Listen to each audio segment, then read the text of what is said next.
sustainability is here to stay and will only have much bigger focus in the coming years. We used to say that years back sustainability was nice to have, but today sustainability is definitely need to have for companies.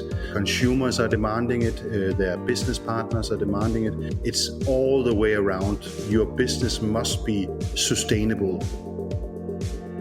Welcome to Mindful Businesses, presented by Sarani, and I'm your host, Vidya Iyer.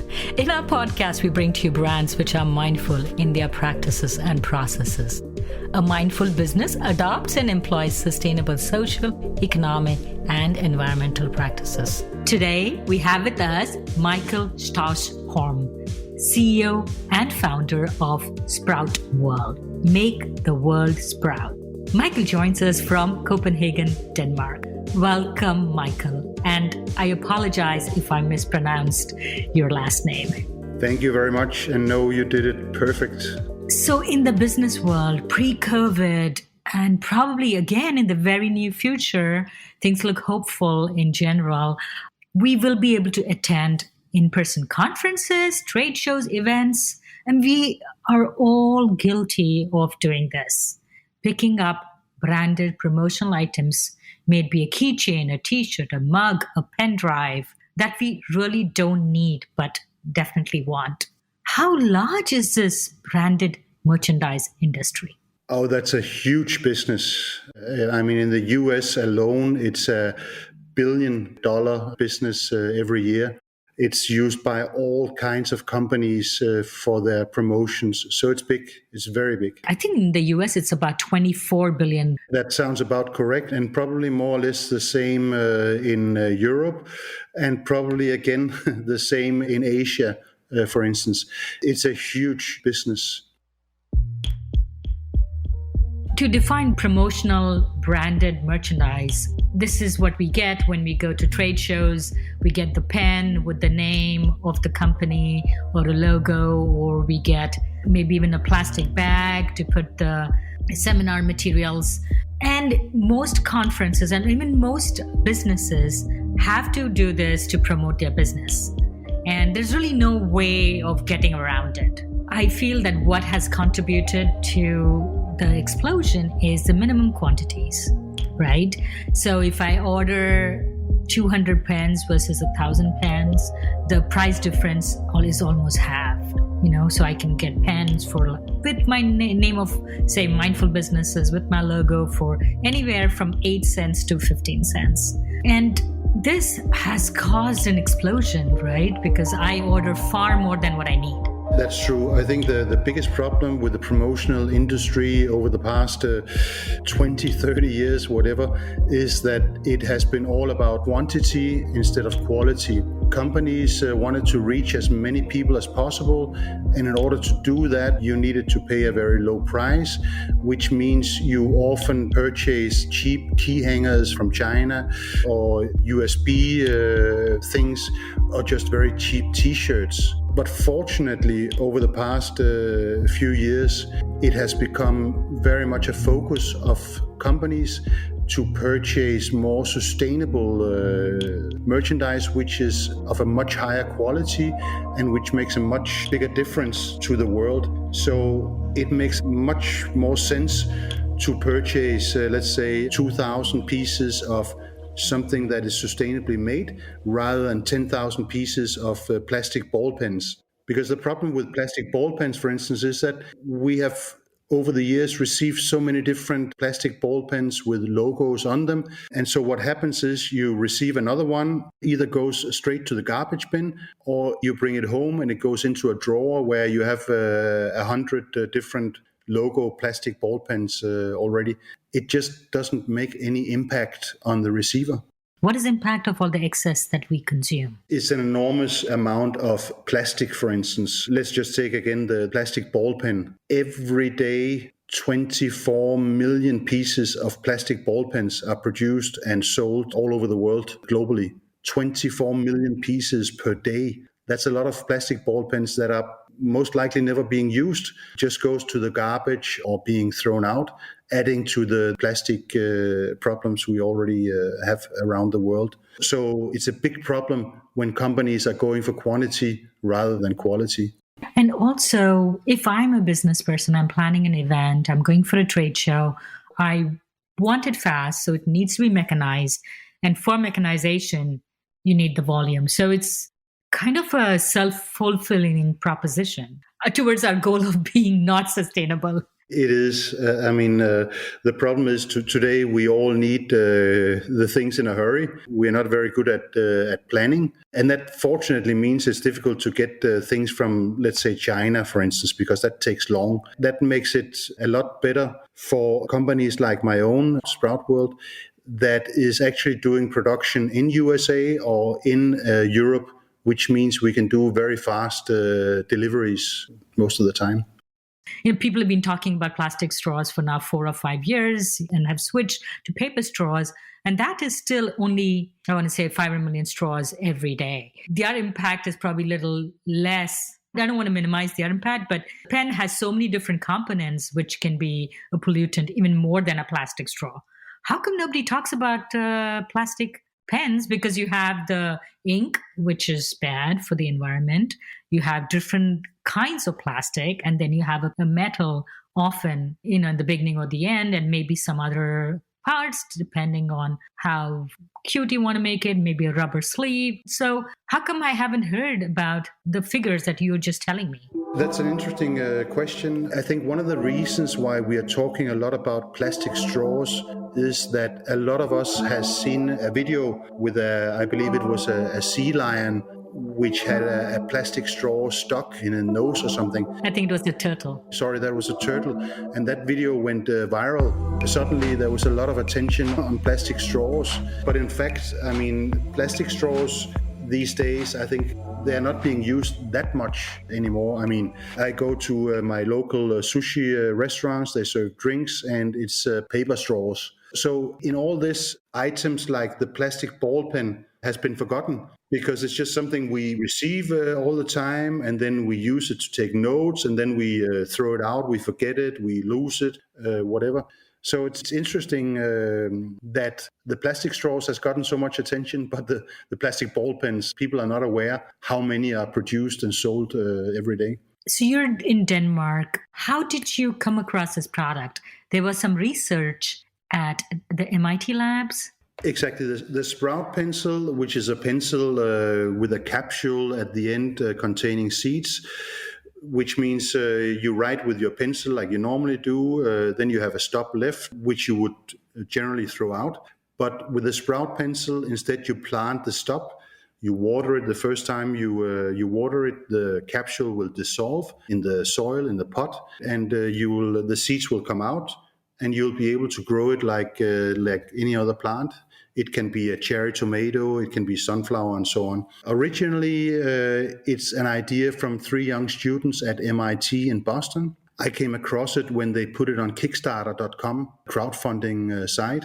And I thought it was a brilliant idea because back then in 2013, when I founded Sprout, sustainability was something everyone was talking about, but it was very difficult to actually put words to or to illustrate what sustainability was all about. To me, the Sprout pencil was brilliant because it illustrates how you can take a product, you use it for its original purpose. When you're done, instead of throwing it out, you use it for something entirely different. In the case of the Sprout pencil, you literally give it new life by planting it. And to me, that's what sustainability is all about. And it's something that both children and adults, everyone can understand sustainability when you look at a Sprout pencil. So you feel more than just being sustainable. You want to pass on the message of being sustainable as part of your message. That's everything what Sproutworld is about. It's not so much the product or the products. It's about inspiring others to make small changes, small things in their everyday life, which when you add it all up, it can actually make a big impact, because sustainability can very often be very overwhelming to us as persons. I mean, how can we save the climate? How can we make sure the ice bears don't pass away in the Arctics? That's very difficult for us to understand how we can act on. But if we break it down, use the salami method, we cut it into smaller pieces, then it's much easier for us as individuals to act on and to do something. And that's what we want to do with the Sprout pencil and with our products.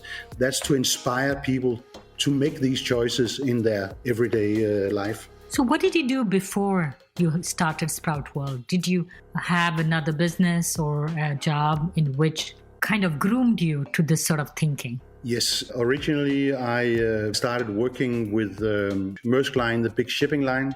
I was transferred to Asia and worked in the shipping business for 3-4 years in Asia, when I got offered a job in the garment clothing business. So I started working in Asia with apparel clothing production. And back then, that was in the mid-late 90s, the workers' conditions in the factories were horrible. I mean, really, really bad. And actually, I was working with Nike and Walmart, big American companies, and they were starting to put focus on how can we make sure that the workers get better conditions, responsible production rather than just production for the money. That's when I started to understand that it doesn't have to be very expensive to make a difference.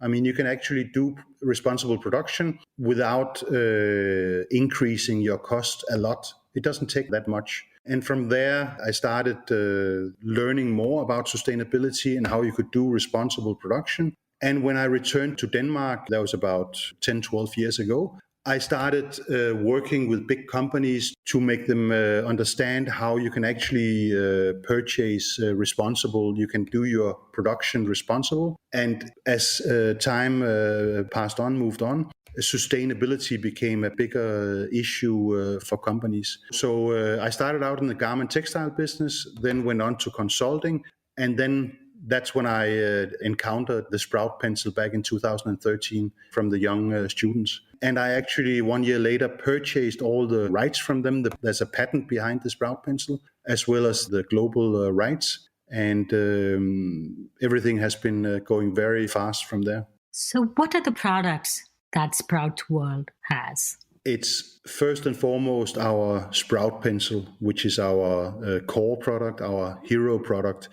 We've sold more than 30 million pieces of Sprout pencils since the beginning, and we sell in more than 80 countries around the world. Beside that, we have also, of course, the Sprout color pencil, which is very popular, not only with kids and children, but also with companies using the color pencils in their logo color, and they all get the Sprout pencils engraved or printed with their logos and so on. But the thing is, we actually have a patent that covers writing instruments you can plant. Several years ago, we started to look at how can we expand on that patent? What does the patent actually cover beside just pencils you can plant?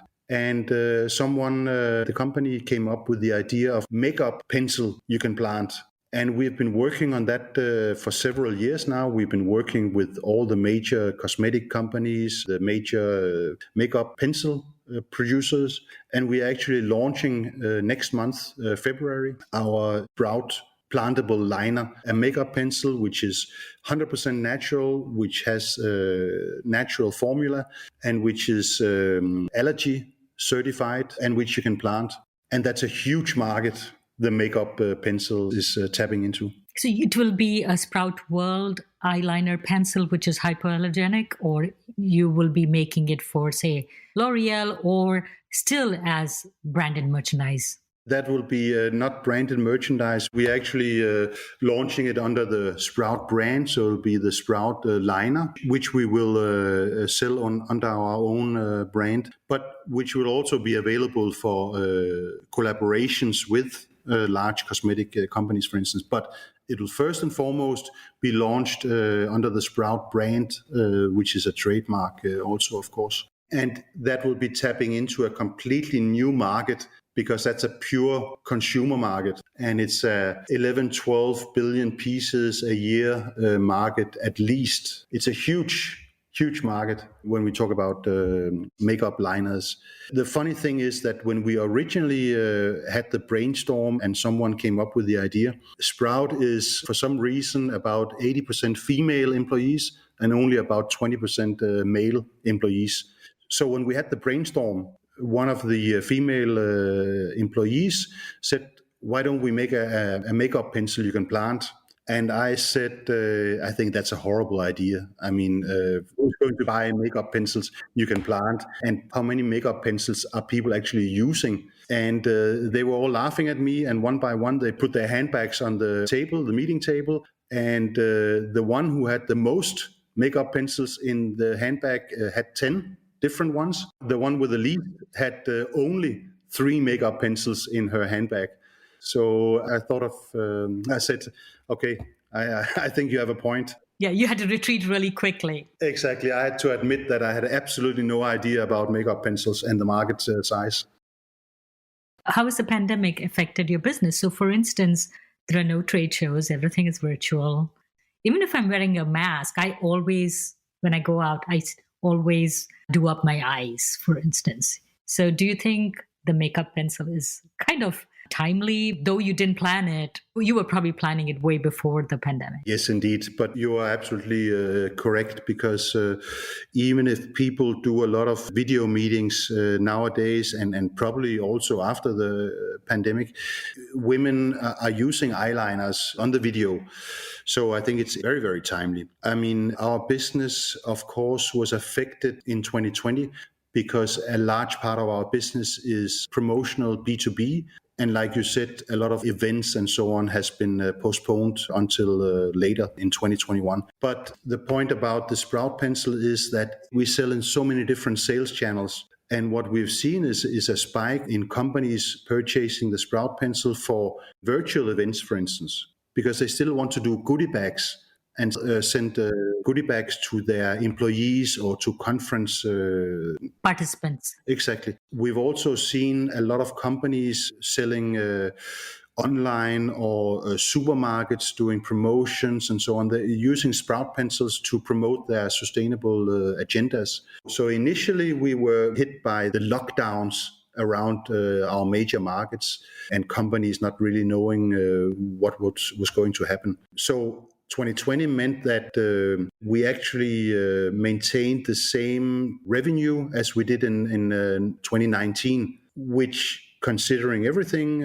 I'm very, very grateful for. We are more or less doing the same business in 2020 as in 2019. And what I see and what I believe is that once the pandemic is over, there's going to be a lot of traveling, there's going to be a lot of events, conferences, and so on. And that's going to spike up, increase again the demand for the Sprout pencil. The whole mindset of people has changed. People want to be more sustainable now because they've seen the impact of not wasting, not driving more than you need to, the impact it has on the climate, on the wildlife, and just the skies. For instance, in different countries, especially from where I am, Bombay, India, for the first time they've seen blue skies, like maybe in decades. So people will steer to products which are more mindful and sustainable. I absolutely agree with you. Sustainability is here to stay and will only have much bigger focus in the coming years. We used to say that years back, sustainability was nice to have. But today, sustainability is definitely need to have for companies. Consumers are demanding it. Their business partners are demanding it. It's all the way around. Your business must be sustainable. It cannot be black anymore. What we also hear from all our customers, all our partners and so on is that, let's say, before the pandemic and some years back, sustainability and CSR used to be something that was handled by one person or a small department within a big company. And they were really struggling to make marketing, procurement, management, and so on understand that sustainability was the way forward. What we hear now, what has happened during the pandemic, is that management boards of directors, they are actually demanding that their companies focus much more on sustainability. So the sustainability requirements are coming from the top down now, rather than from the bottom up. And that, I think, is very important. So a typical pencil, say we take your black pencil, what is it made of? The typical graphite pencil, it's sustainable wood, first of all. It's FSC certified wood. Sustainably harvested wood means that every time we cut one tree, we plant at least one new tree to balance out. A fun fact is that our spruce pencil, we have a sprout pencil with spruce seeds. So if we cut one tree, average size tree, we can make 175,000 pieces of sprout pencils from that one tree. And from that 175,000 pieces of sprout pencils, you can plant potentially 175,000 pieces of new trees. I mean, that's sustainability at its best, in my opinion. The rest of the sprout pencil is all 100% natural. The core is made from clay and graphite, which is natural materials. The capsule is plant-based, and the seeds we use are, of course, premium non-GMO seeds from either Europe or from USA, depending on where our production is. So it's all 100% natural. So what we commonly call lead pencils actually have graphite in them and not really lead. Usually, yes. I mean, that there's lead in pencils is an old saying. There's never been lead in pencils. There's a problem with a lot of pencils from certain countries where they use, for instance, harmful glue to attach the graphite to the wood. But you don't have lead in pencils. And what kind of glue does Sproutworld use? It's 100% natural. It's a vegan glue. What we do is we constantly test our product, and we have the certifications. It's called EN71, which means it's harmless to children and adults and everything. So everything we use is 100% natural, and we source only from Europe or from USA. So everything Sprout Pencil is made from is produced or is from Europe, for instance. So how do you manage to keep the cost down? How much does your pencil cost? If you go to our web shop, for instance, our own web shop at sproutworld.com, or to our brand store at Amazon, you purchase a 5-piece pack for €9.95. So that means one Sprout pencil will be about €2 per piece in retail online. Yeah?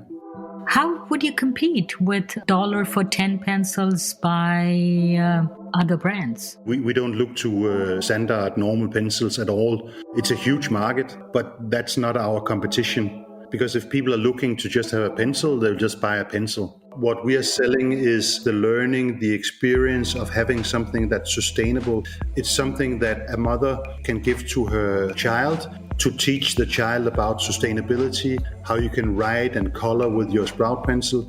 And once you're done, you can plant it and you can grow your own basil or sunflower or cherry tomato. So we don't look to standard normal pencils at all. That's a totally different product. So what are the different types of seeds or plants that are available with Sproutworld pencils? Our standard range is we have the herbs, which is like basil, thyme, sage, and so on. We have the vegetables, like cherry tomato. You can grow beautiful cherry tomato. I even do that at home also. And we have the flowers like forget-me-not, daisy, and carnation, for instance.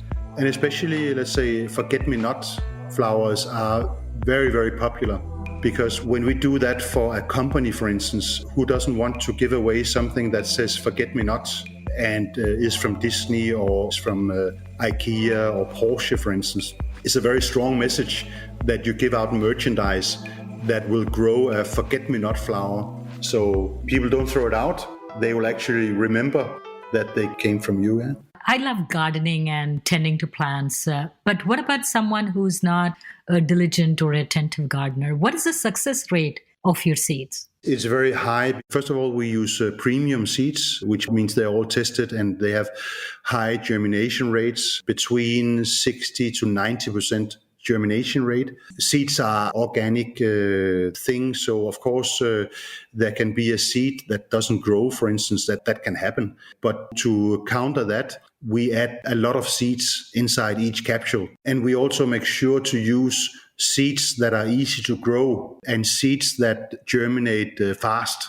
Because when you plant a sprout pencil, you want to see germination within a week or 2 weeks maximum. Otherwise, we are very impatient people, right? So it has to be premium and has to grow fast. And generally what we do is that from the very beginning, I'm not a very good gardener. I don't have what you call green fingers at all. Actually, I can destroy a plant anytime. So very often I'm asked to test new seeds. And if I can make them grow, anyone can make them grow. So that's sort of the test for the sprout pencils. Yeah, if Michael can do it, anybody can do it. Only thing that we now need to is teach you how to use an eyeliner pencil. Yeah.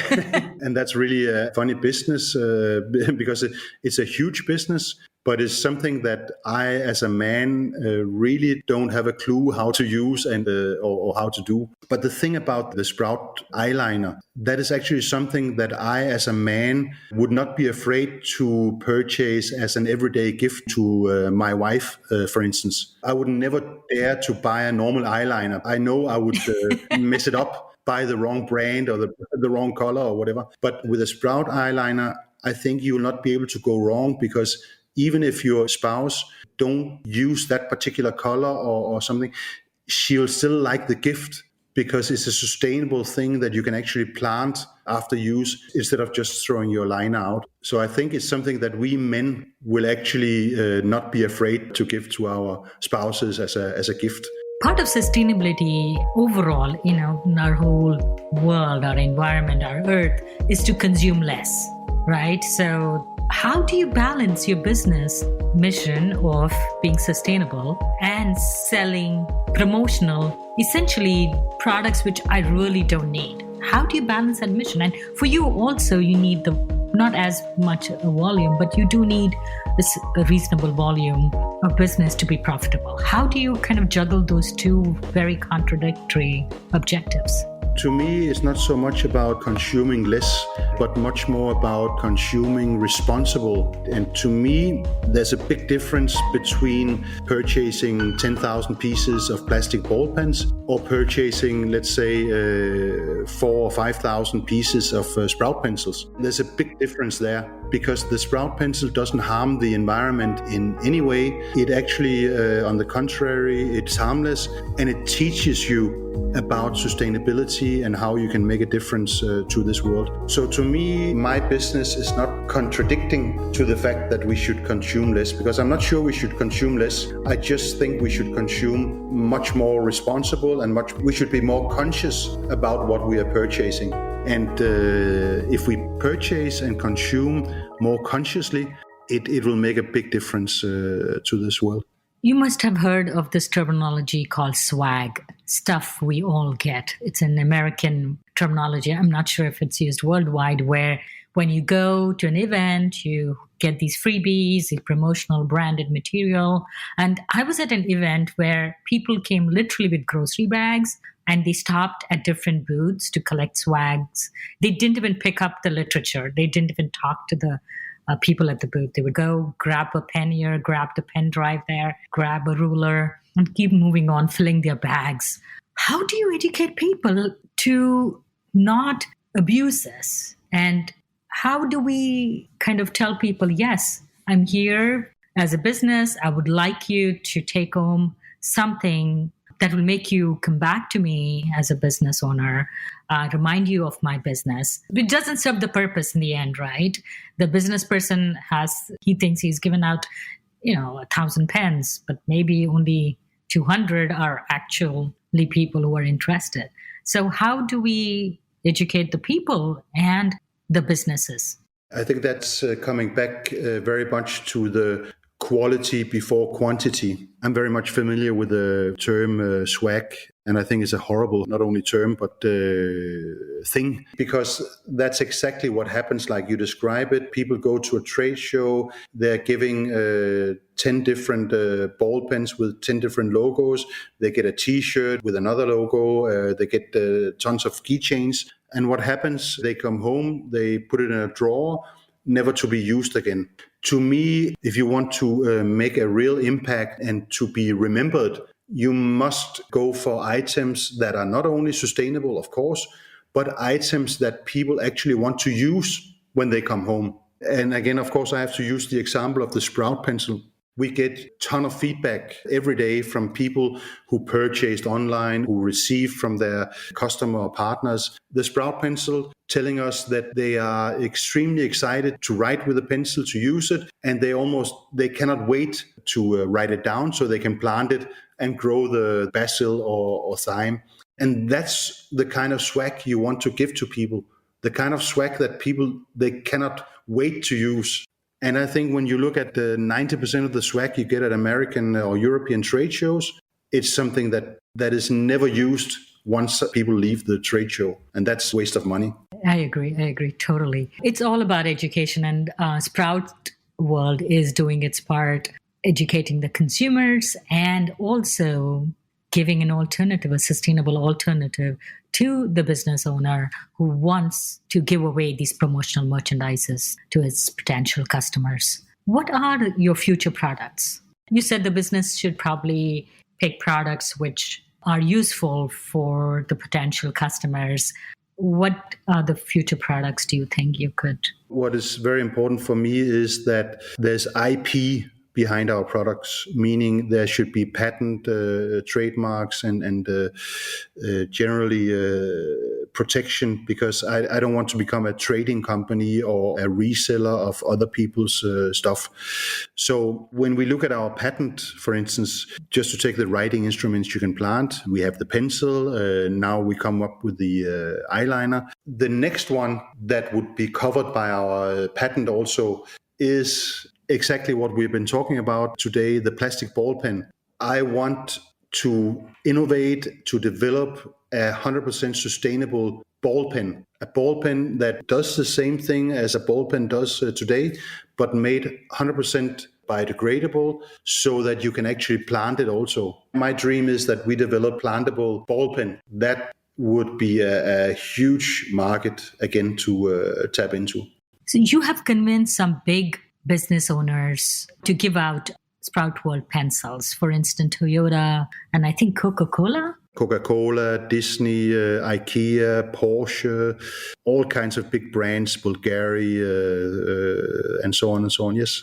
So Mindful Businesses has had several businesses from Europe on our show, from Netherlands, Germany, and now from Denmark. There seems to be an overall higher level of adoption of sustainable practices socially, in business, and in legislation. How important do you think it is for legislations, or even maybe just governmental guidelines for sustainable business practices? I think what I see in Europe and within the EU is that there's a lot of focus on sustainability and switching to green ways of doing things. I mean, going from black energy to green energy, for instance, switching from diesel cars to electric cars and so on. Governments are putting up targets. By 2030, we need to have X number of electric cars and so on. But sometimes you can also be a little bit worried that it's more talking rather than action. But I believe that there's, Europe as a region has a lot of focus and attention to sustainability, and probably more than for instance, USA as an example. There's a big difference in rules and regulations, which also makes it very difficult for many businesses to understand what can you do in one country that you cannot do in another. It would be so much easier if the world agreed on the same set of regulations. If you had to give one message to a business owner as we open up, as the economy, the world opens up, and we have more of the events, if there's one message that you have to give a business owner, a potential customer, what would it be? It's that even though right now it can be difficult due to the pandemic and a lot of businesses are very hard hit.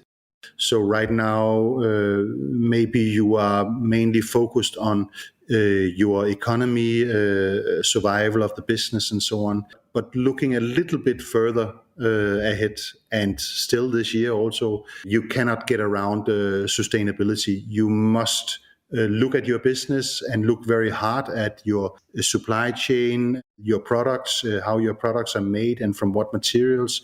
You must strive to become sustainable, because that's what the consumers demand and that's what your customers will demand.